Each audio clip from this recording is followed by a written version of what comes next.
In the Smart Wood Shop today, I'm going to show you how to make this handy little screw slot with just 2 cuts. But first, a word from our sponsor. I'm Ron Polk, and this is the Smart Wood Shop. If you want to get a detailed set of plans to build a smart wood shop for yourself, or one of the 3 Polk Smart Benches, there's a link in the description of this video down below. Screw or fastener slots are really just a stepped slot. So it's wider part of the way through, and then it steps in to be narrower so the shaft of your fastener can drop through, but then the head of your fastener will catch on that lip or that little rabbet around.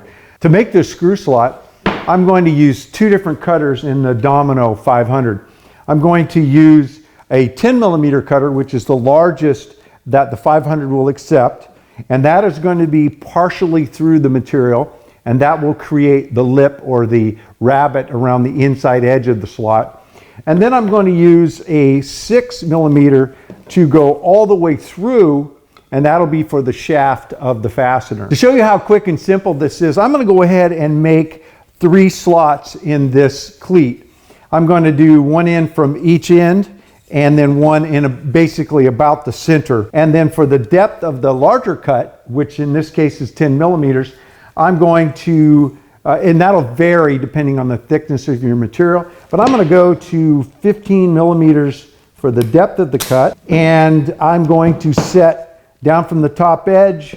It's 38, but there is no 38. I could manually set it, but there's a 36, and that'll be close enough because it'll all be the same. And in from the edge, I'll just use the stops that are built in, which will put the center of the slot 37mm in from the edge, and then the center I'll just eyeball it. I want to make the slot as wide as possible, and so I have shifted the cutter on the top here from the tight setting, which I normally use, to the loosest setting. So there's 3 options there, and I've gone to the loosest setting, and that will just allow the cutter to swing a bit more and make the slot a bit longer.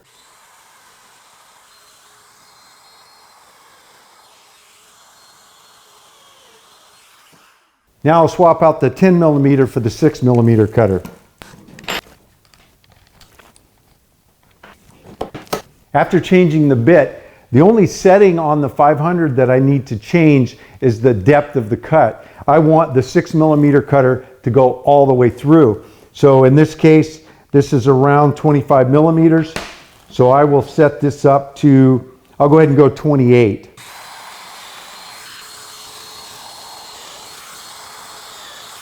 After figuring out the depth of the cuts and where I wanted to cut them and setting the machine up, it really only took about a minute to cut these 3 screw slots. And you can imagine if I were building a tabletop, I'd have multiple of these, and I've just gone through the process of cutting all of the 10mm, and then I'd switch up and cut all of the 6mm. This is just one technique, one video, in a series of videos that I'm putting together featuring the Festool Domino 500 and 700. I'm not sponsored by Festool. They don't know I'm making these videos. I'm making these just for you. I find both of these machines to be incredibly handy, very efficient, and really improve the quality of my work. And to be real honest, they're just a lot of fun to use, so I want to share some of those uses with you. So if you want to see those videos and all of the other videos that I produce, then be sure to subscribe so you won't miss any of them. Hey, if you've learned anything, if you've enjoyed this video, then take a millisecond and give me a thumbs up. It really helps with the algorithm, drives me up in YouTube, and it helps support the channel. Thanks for dropping into the Smart Wood Shop. Now let's get out there and make some sawdust.